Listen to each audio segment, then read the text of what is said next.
Russia stepped up its aerial attacks on Ukraine following the Trump administration's suspension of intelligence sharing and military equipment. Ukrainian President Volodymyr Zelensky said Moscow has carried out hundreds of attacks using ballistic missiles and drones. For more now, we're joined by Fiona Hill. She is a senior fellow at Brookings, and during the first Trump administration, she was the senior director for European and Russian affairs on the National Security Council. Good to have you back. Yeah, thanks, Margaret.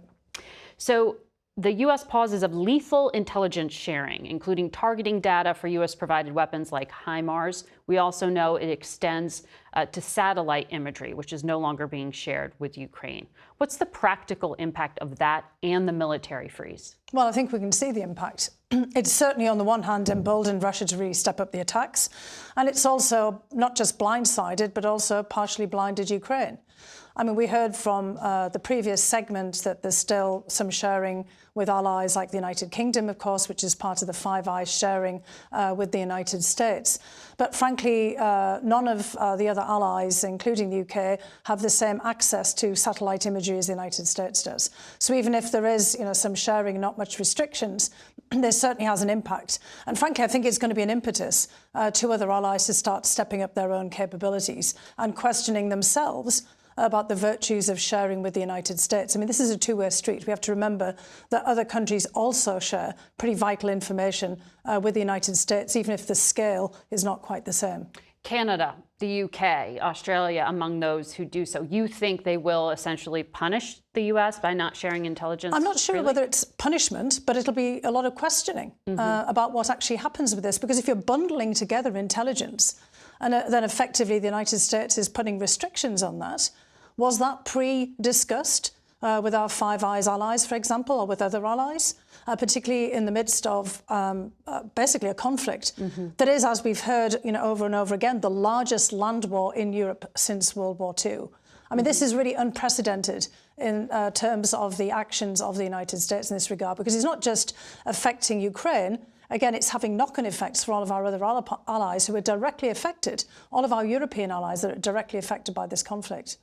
So President Trump said on Friday, when he was asked if this uptick in Putin's bombing was directly related to the U.S. halt. Here's what he said. I actually think he's doing what anybody else would do. I think he wants to get it stopped and settled, and I think he's hitting them harder than he's been hitting them. And I think probably anybody in that position would be doing that right now. Yet earlier in the day, the president had posted on social media he was considering possibly putting sanctions on Russia. That's a contradiction. What do you make of what he said? I make of it exactly what he said. I mean, he's actually obviously putting himself in the shoes of Vladimir Putin and saying that if I were the aggressor, that's exactly what I would be doing if I wanted to make Ukraine capitulate. So, I mean, yeah, he called it as it is. I don't believe what he said for a second about the sanctions.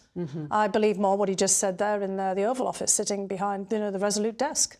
I mean, I think that's what you can take away from this.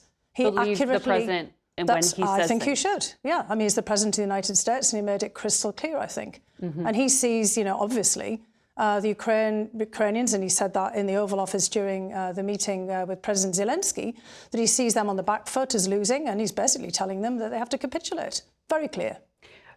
You don't have the cards was the line he kept using. That's right. So I know you were at the Council on Foreign Relations this week, as was I. I had an interview with Trump's envoy to Ukraine, Keith Kellogg.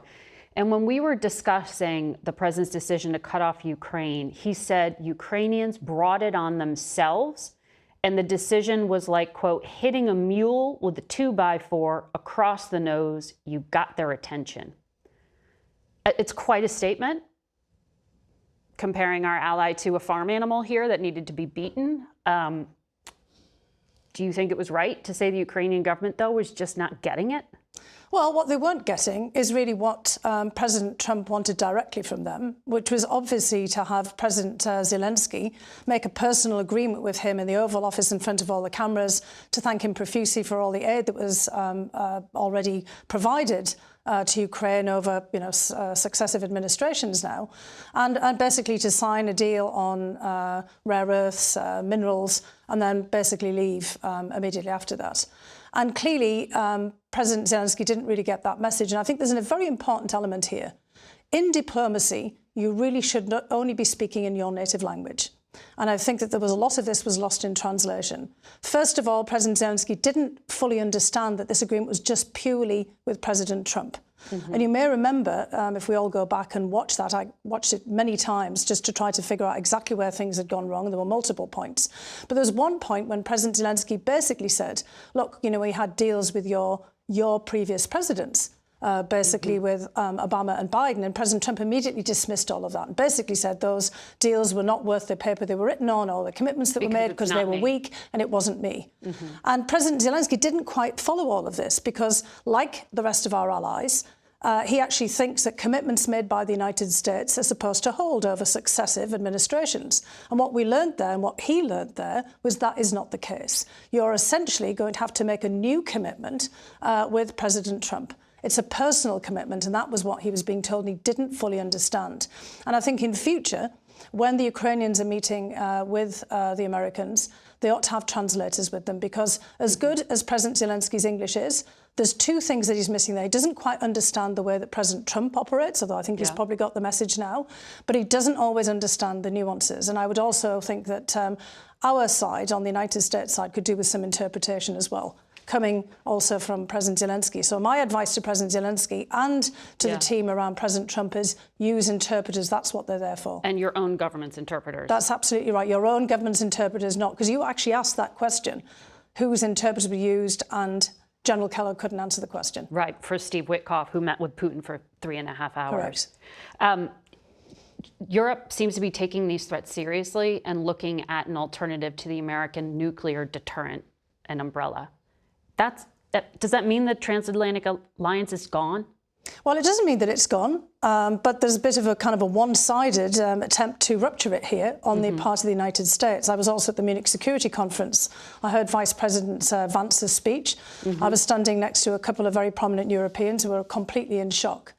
And immediately after that, as you well know, there were many statements coming out of Germany, as well as countries like Sweden, basically asking whether the United States could be trusted on nuclear weapons.